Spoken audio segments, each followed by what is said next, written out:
Shalom and welcome to Temple Talk. This is Yitzchak Ruvain speaking from Jerusalem, Israel. Today is the 17th day of the month of Sivan, the year 5780. It's the 9th of June, the year 2020. This week here in the land of Israel, we will be reading Parshat Shlach. Send for yourselves spies into the land.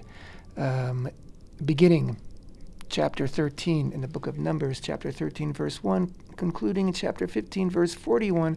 But all you who are in the diaspora will be reading the previous Torah portion, Beha'alotcha, when Aaron is instructed to light the lamps of the menorah.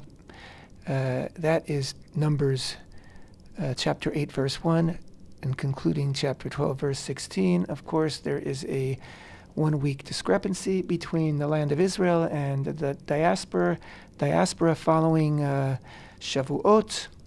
Explain once again very quickly that on Shavuot, which was celebrated here in Israel on Friday, Thursday night Friday, and the diaspora, the holidays, the pilgrimage festivals are celebrated for 2 days, an ancient tradition.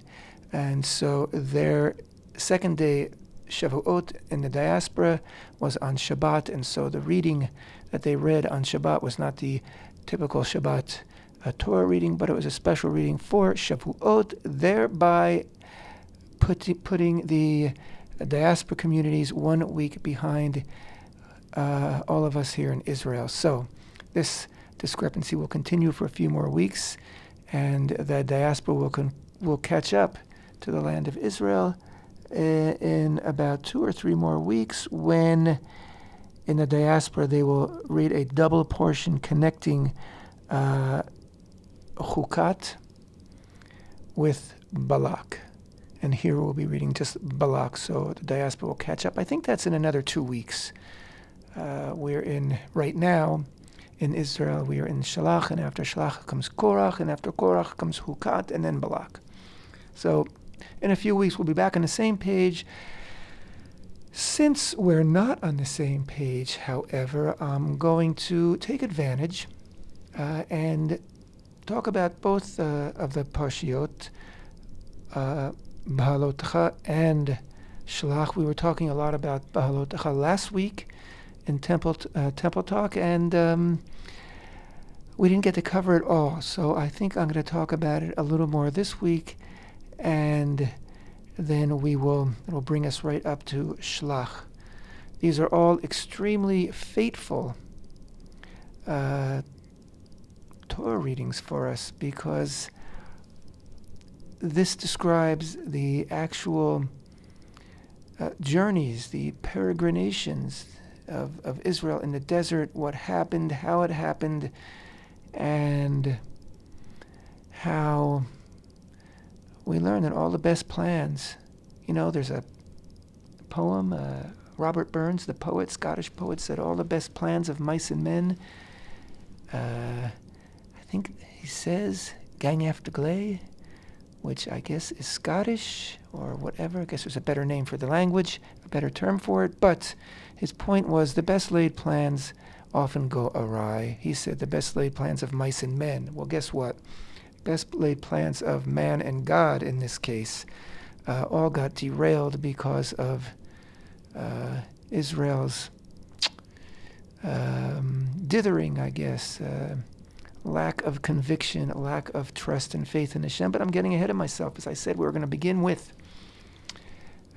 last week's Parsha of Beha'alotcha, the current Parsha in the diaspora. Before we get into that, an update.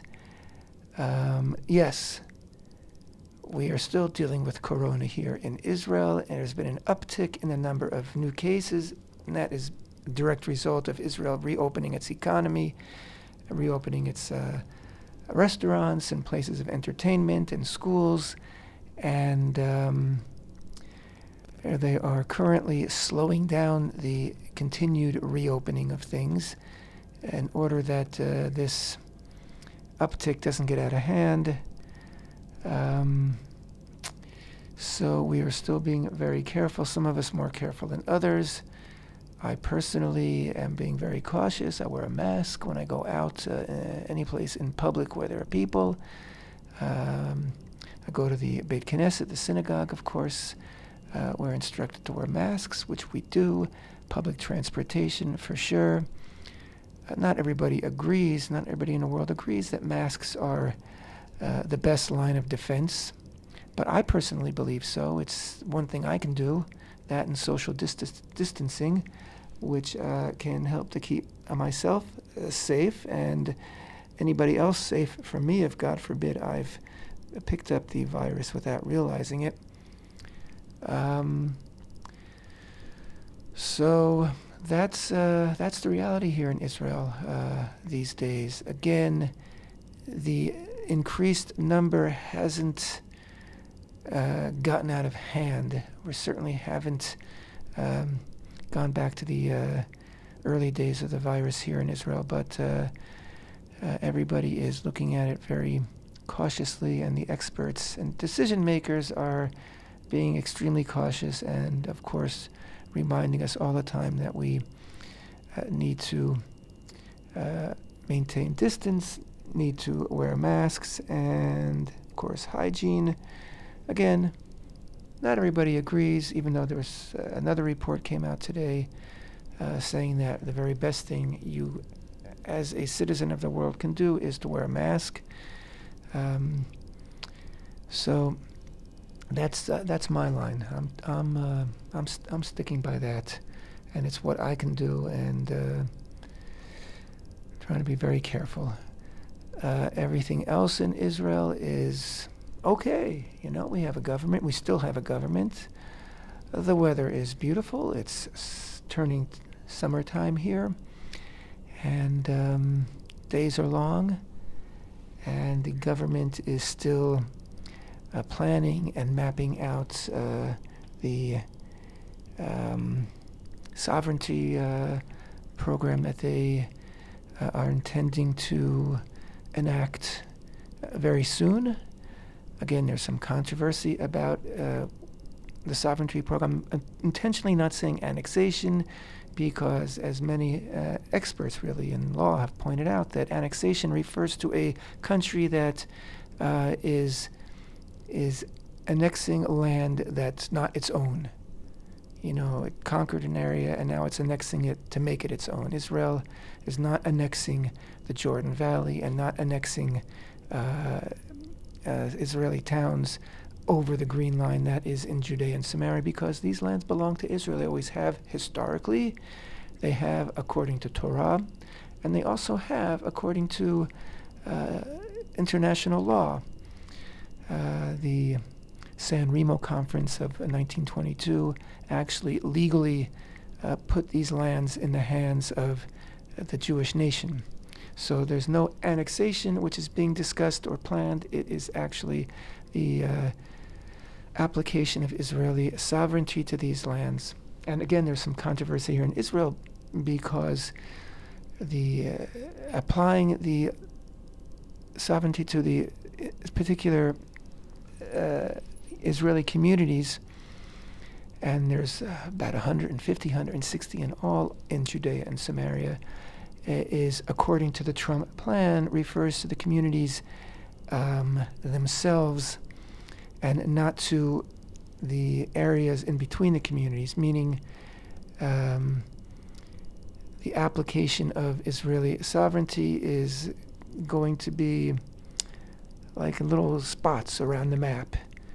And some people are fearful that this implies that Israel's agreeing that the other areas are not Israel, or that the other areas may be part of of a, God forbid, Palestinian state, which is implied and suggested in the Trump plan. So there's a lot of controversy and a lot of discussion here in Israel. And so, again, it's the old argument here in Israel. Do you take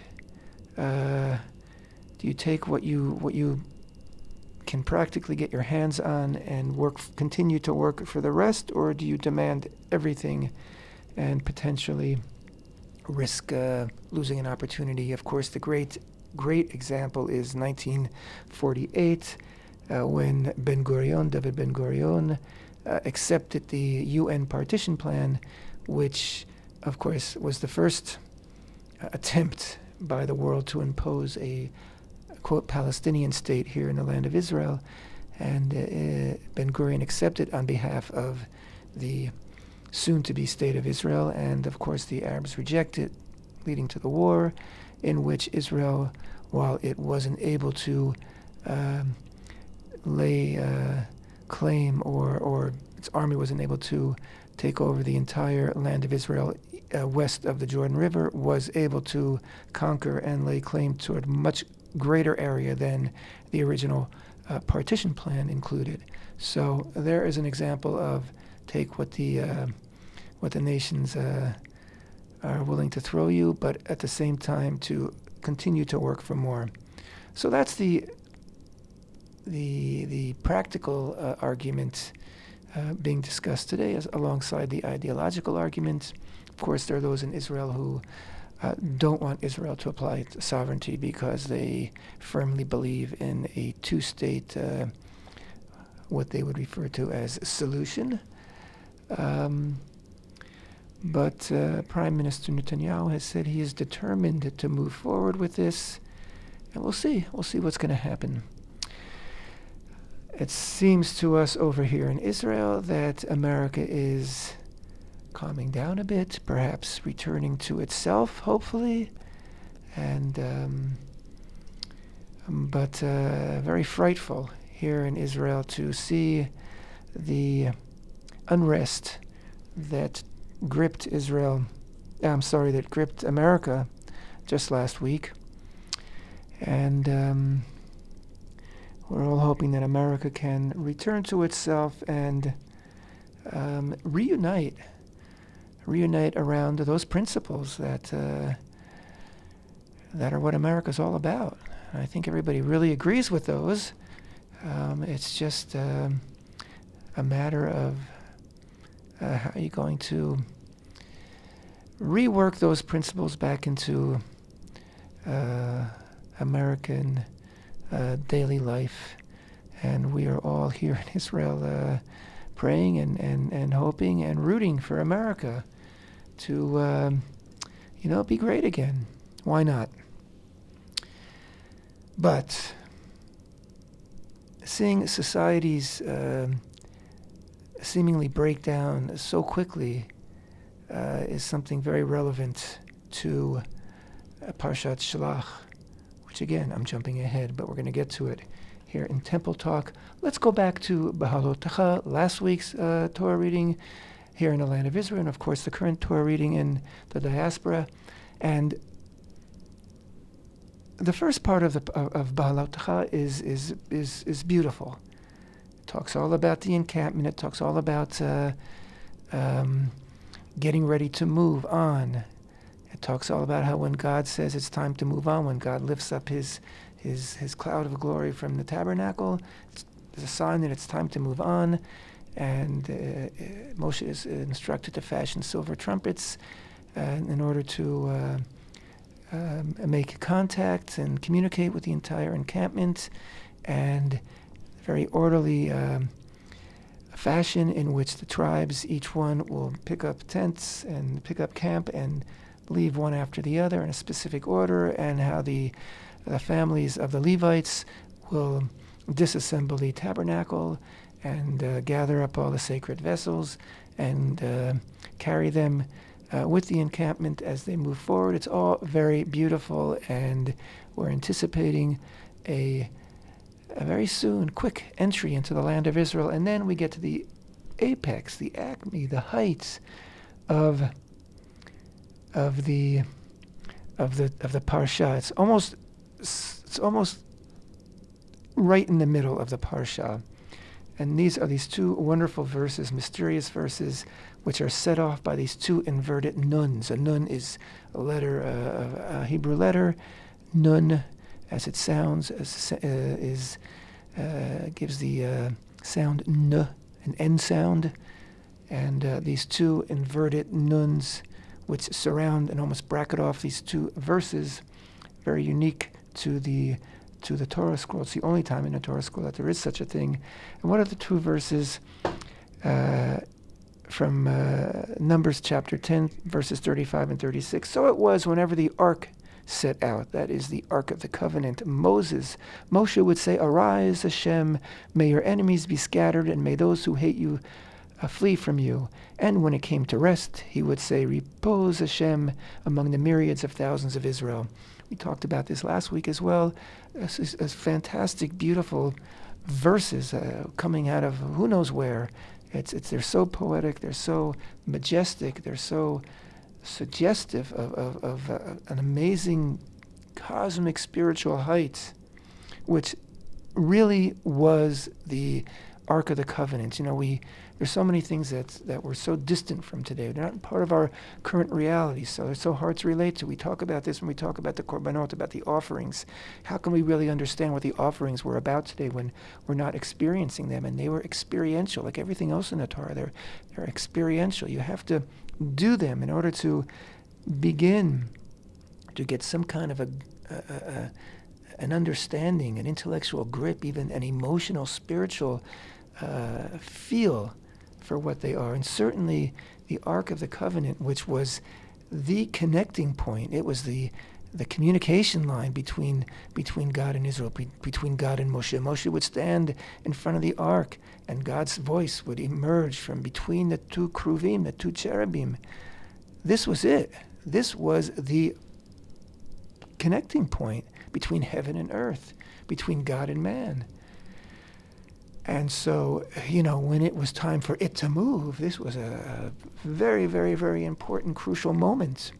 And so these two verses are recorded, and they're considered to be a separate book by our sages. They were separate books, basically dividing the book of Numbers into three sections: everything that precedes it, these two verses, and everything that comes after it. And the amazing thing is everything that precedes it, as we said before, is all beautiful. It's all getting ready. It's organization. It's the encampments. It's getting ready. Every camp has its own flag. Getting ready to go into Israel. And everything after it, almost immediately, things start to fall apart. And we see that in the second half of last week's Parsha, Beha'alotcha, that people start to complain. There's not enough food. They're hungry all of a sudden. This amazing manna which comes from heaven, direct from God's table, and appears on the surface of the earth every morning. You just have to gather it up and prepare it any which way you'd like. And our sages say it would taste like whatever you wanted it to taste like. Yet, all of a sudden, it's not enough for people. All of a sudden, that unity that typified Israel in the first part of the book of Numbers, and that vision of a unified nation entering into Israel, all of a sudden it's dissipating. And it happens so quickly, so precipitously in our Torah reading that it's almost as if the Torah is saying to us, you can go either way, guys. Which way will it be? Okay, we see which way it was in the desert. We see that there was a breakdown. But us today and every generation since then, we can either put our own egos, our own wants, set them aside, put the community needs as a priority, and put God as our priority, and God's will as our priority. It's our choice. Which way are we going to go? Are we going to be a unified nation? Are we going to be a unified people? Are we going to be united under God? Or is it every man for himself? And, I think this is clearly such a relevant question, such a relevant lesson. We see it every day. And when it's every man for himself, it's breakdown time. And there's chaos. And there's just bad results. So this is what begins to happen. This meltdown begins in Parshat Beha'alotcha immediately after those two beautiful verses about the Aron Abrit, about the Ark of the Covenant. And the conclusion, after a series of setbacks, the conclusion of last week's parsha is, of course, the Lashon HaRa, the bad words, the harsh words that Miriam and Aaron said about their brother Moshe. They make some reference that we really are unclear about to a Cushite woman that Moshe is with. Are they referring to Tzipporah, Moshe's wife? Are they referring to another woman? Are they referring to, according to an ancient midrash, the Moshe, before he even arrived in Midian and met Yitro and married Tzipporah, that he had another wife from the land of Cush? There's a whole long midrash about that. We don't know exactly why they mention her, but apparently the real complaint is, why does he get special treatment from God when they're also prophets? And of course, God takes great umbrage to this affront at Moshe. And he says, Moshe is the most modest man. He's the humblest man on the earth. And he is a prophet like no other prophet. I speak to him mouth to mouth, pe el pe. I face to face. He is my faithful servant. And of course, Miriam's punishment is very severe. She contracts tza'at, which is the disease that we discussed, that we learned all about in Deuteronomy. In Leviticus. This tza'at, which is often translated incorrectly as leprosy. She becomes deathly white, and she's struck with this disease. And Aaron says, "Please, Moshe, please pray for her." Moshe does, and she is cured. But of course, she has to step outside of the encampment and be in isolation for 7 days. This is how that parsha ends. This is the end of Beha'alotcha, Lashon HaRa, in a family, in the family of Moshe, Aaron, and Miriam, the most tight-knit family there is. This is what happens when there's a breakdown. Here's the music. We'll be right back at Temple Talk.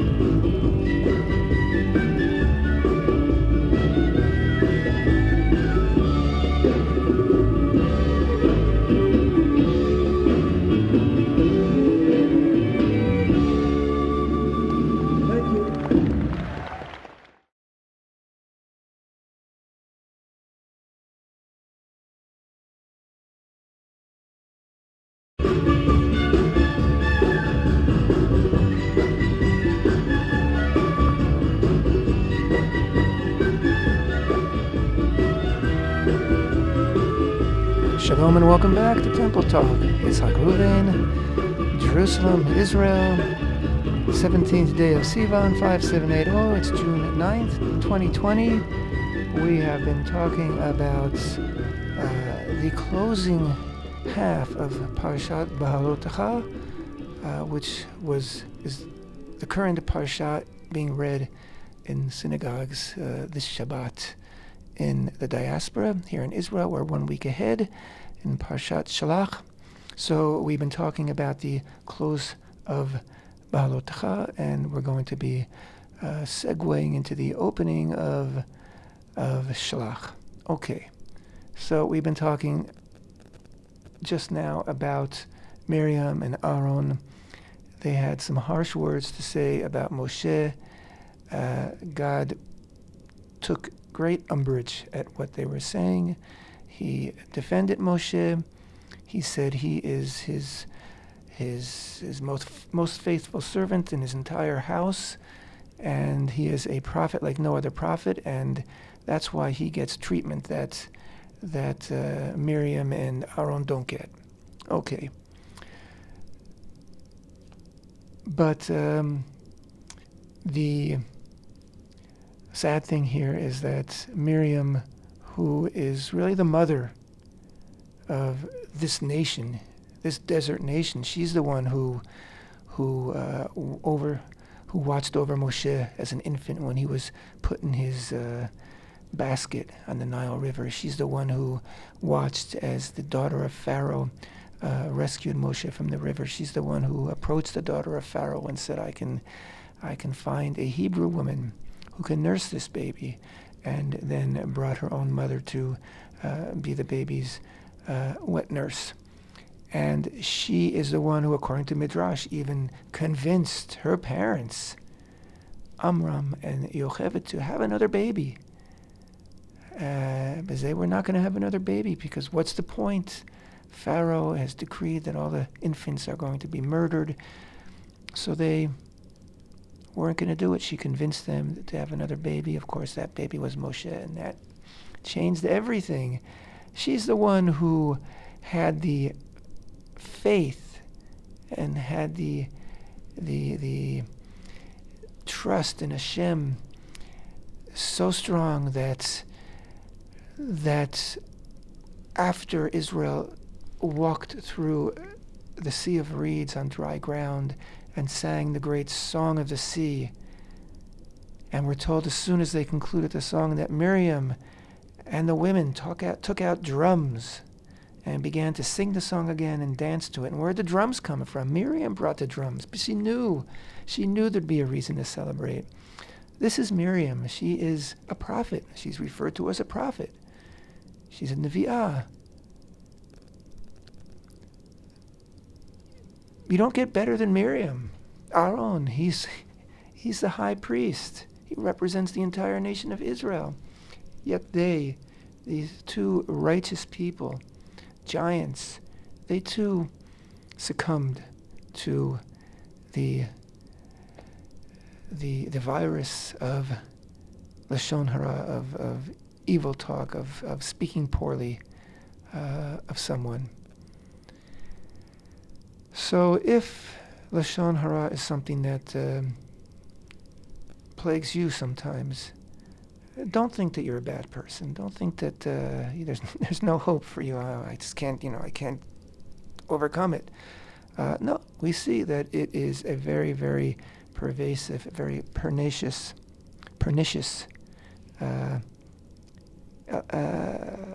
ailment. It's literally really a disease that strikes. And but we can overcome it, of course. It just takes effort and awareness, and you almost have to set up a little few seconds between your brain and your tongue. Okay, you get a thought, give yourself a split second before it comes out. Go over it, and until you give it your final authorization, you might not want to say it. And you can overcome speaking Lashon HaRa. And I think if you work at it, you'll find that you've freed up so much time, so many words that come out of your mouth, so much thought. You freed it up for such better things, higher things, more creative, more constructive things, that your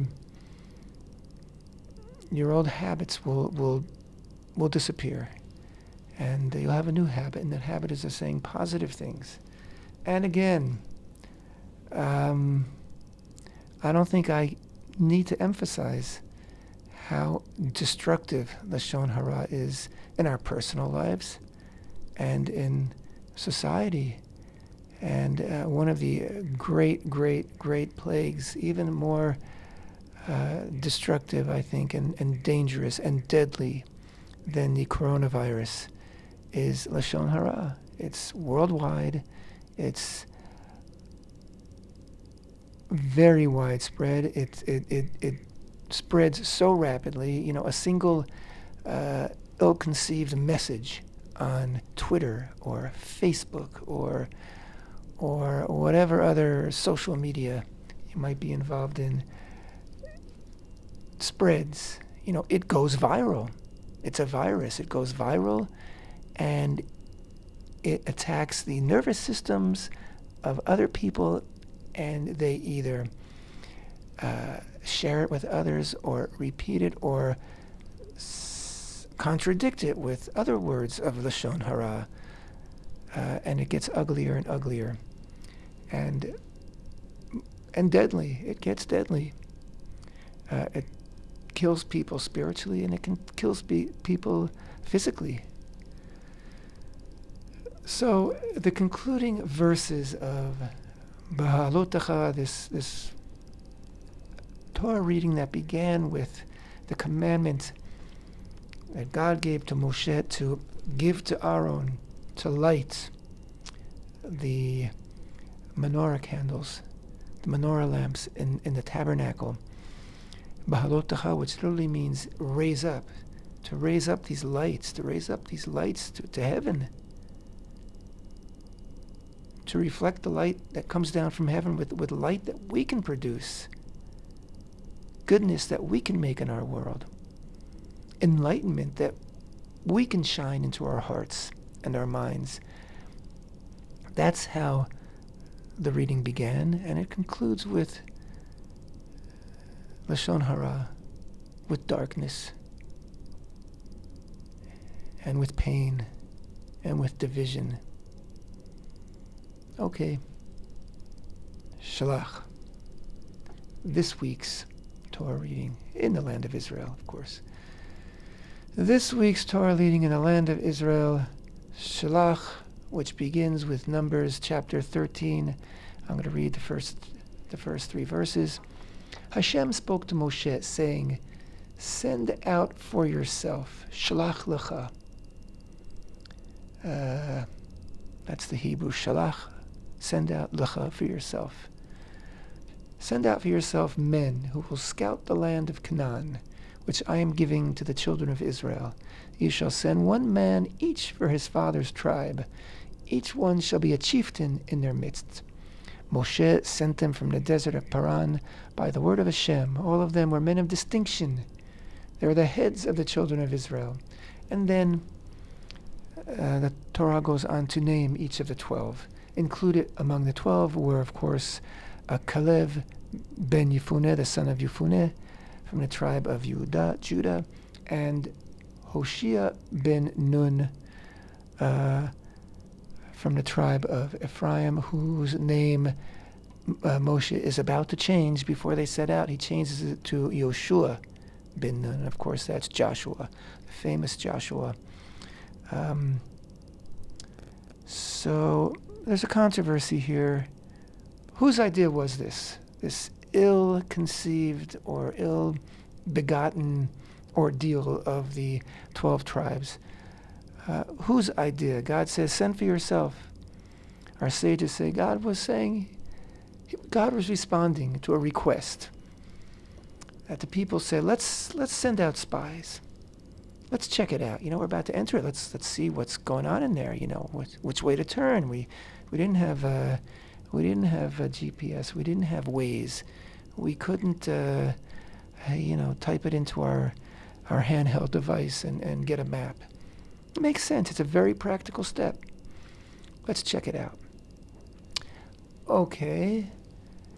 So, it was the people's idea or Moshe's idea? Another controversy here is that the word spies, translated as spies, the word in Hebrew, they're never referred to in the entire parsha as being spies, which in Hebrew is meraglim. Later on they are referred to as such, but not here. In fact, they're not spies at all. They're men of distinction. They're heads of communities. They're heads of major organizations, right? And basically it wasn't a spy mission. They didn't go in secret. It was a fact-finding mission, I would say, which happens all the time, right? If someone appoints a group of notables, and you go to Israel, you go to America, you check things out, you meet some of the people there maybe, and you come back with a report. This was a fact-finding mission into the land. And Moshe gave them specific instructions. What are they supposed to look for? He says, go up this way in the south and climb up the mountain. This is in chapter 13, verse 17. You shall see what kind of land it is, and the people who inhabit it. Are they strong? Are they weak? Are there few? Are there many? What are the land they inhabit? Is it good? Is it bad? And what are the cities in which they reside in? Are they in camps or in fortresses? What is the soil like? Is it fat or lean? Are there trees in it or not? You shall be courageous and take from the fruit of the land. And it tells us it was a season when the first grapes began to ripen. And of course, that season is right now in the month of Sivan. It is right now. And in fact, we are told that they actually left on the last day of Sivan. And they spent the entire month of Sivan in the land of Israel. They were there for 40 days. And when they returned to the encampment and gave their report, it was the 9th of Av. So they left the last day of Sivan. 40 days later was already the 9th of the month of Av. If the 9th of Av lights a red light and rings some sirens and some alert bells, then you're correct. Yes, they returned on the 9th of Av. But in the meantime, this delegation of these notables, of these wonderful people, they spent 40 days in the land of Israel. They didn't actually, it seems, make contact with anybody in Israel, but they walked to the highways. They went into fields. They even took some grapes and produce to bring back, according to Moshe's instructions. Nobody bothered them. Apparently, nobody said, "Who are you? What are you doing here?" There were a number of nations, as we know, living in the land of Israel, and that would probably explain why many, as they discovered, many of their cities were walled and well protected, because they weren't the only people dwelling in the land. Having a walled city doesn't necessarily project strength.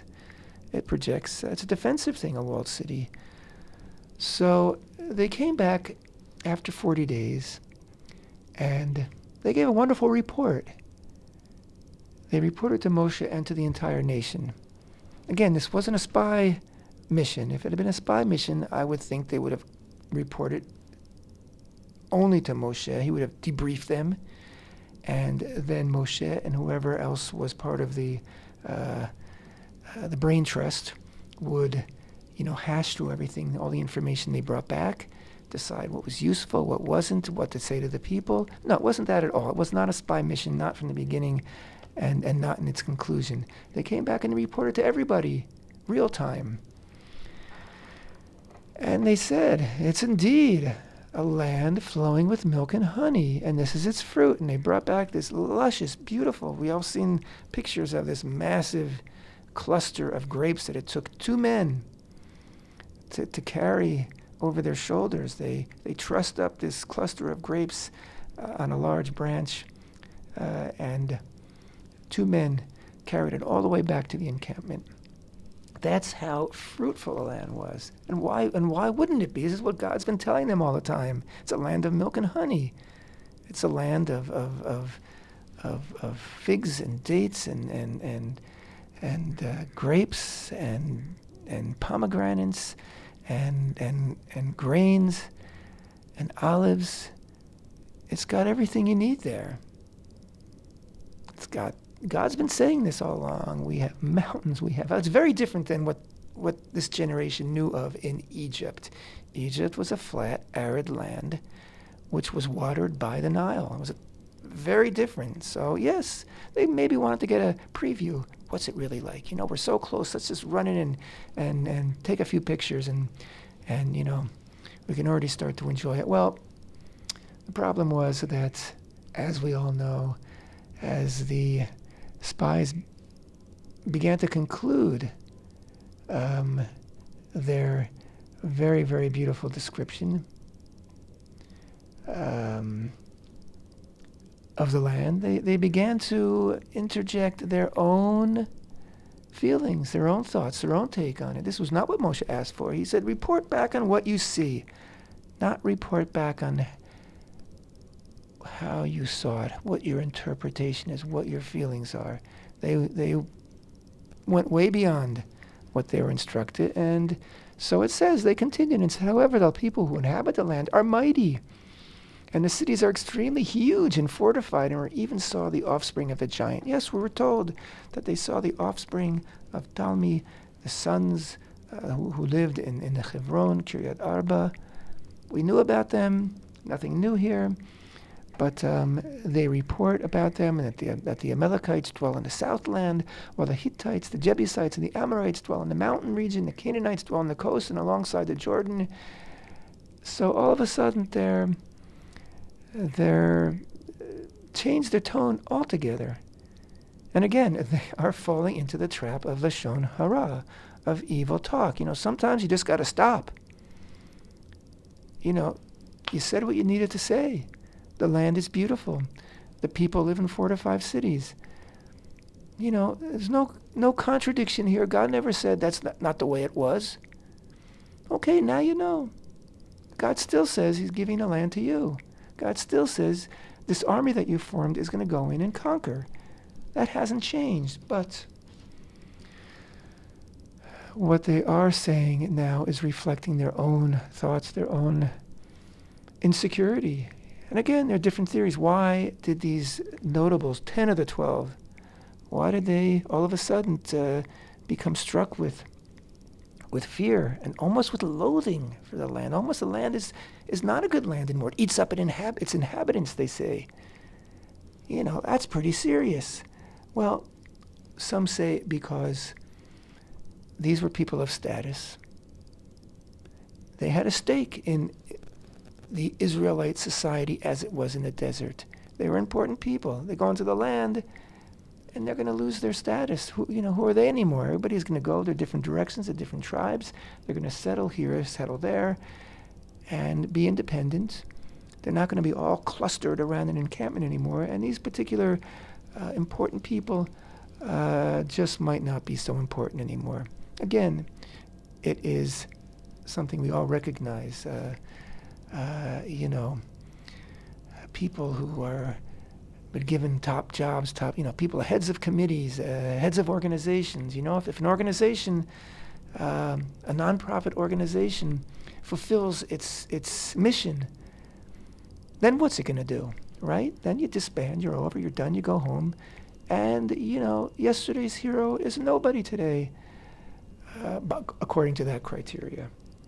So one theory is that they just were too comfortable in the desert and they were afraid of losing their status. Another is simply that they weren't ready. They were still too close to their slavery past, and so they weren't thinking yet as an independent people. They hadn't completely embraced the whole meaning behind their delivery from slavery. They hadn't completely embraced or understood that God was serious when he says, I'm going to bring you into the land that I swore to your fathers, and it's going to be yours, and you're just going to have to go in and take it. And yeah, it's going to take time, and it's going to, it's a battle. There's no free lunch here, but it is a promise. It is a divine promise, and it's going to happen. Anyway, this is of course, the attitude that we see that Caleb and Yoshua take right away. They silenced the people, we're told in verse 30, chapter 13, verse 30. Caleb silenced the people to hear to Moshe, and he said, we can surely go up and take it, and take possession of it. We can indeed overcome it. God promised it to us. Of course we can overcome it, they're saying. And then, that, of course, provoked a response. The people went up with him. The other 10 said, we are unable to go up against the people. They're too strong. They said they're like giants and we're like grasshoppers in our eyes. Oh, in our eyes, it says. In our eyes, we seem like grasshoppers. So we were in their eyes. But first he said in our eyes. They're dibat haaretz, okay? Speaking poorly of the land of Israel has its own term, dibat haaretz. Diba is another word for Lashon HaRa. Dibat haaretz. That's what these people were speaking, and it so overcame them, it swallowed them up to the point where they felt that because we are so diminished in our own eyes, we're like grasshoppers. You know, you walk through a field and the grasshoppers hop away. That's how those inhabitants of the land saw us. But that wasn't the truth at all. But what's the lesson? If you start saying bad things, you get caught up in it. You become your own victim. And it's a deathly, deadly, horrible thing. Lashon HaRa, dibat haaretz, saying bad things. Don't say bad things, say good things. Thanks for being with us. Temple Talk.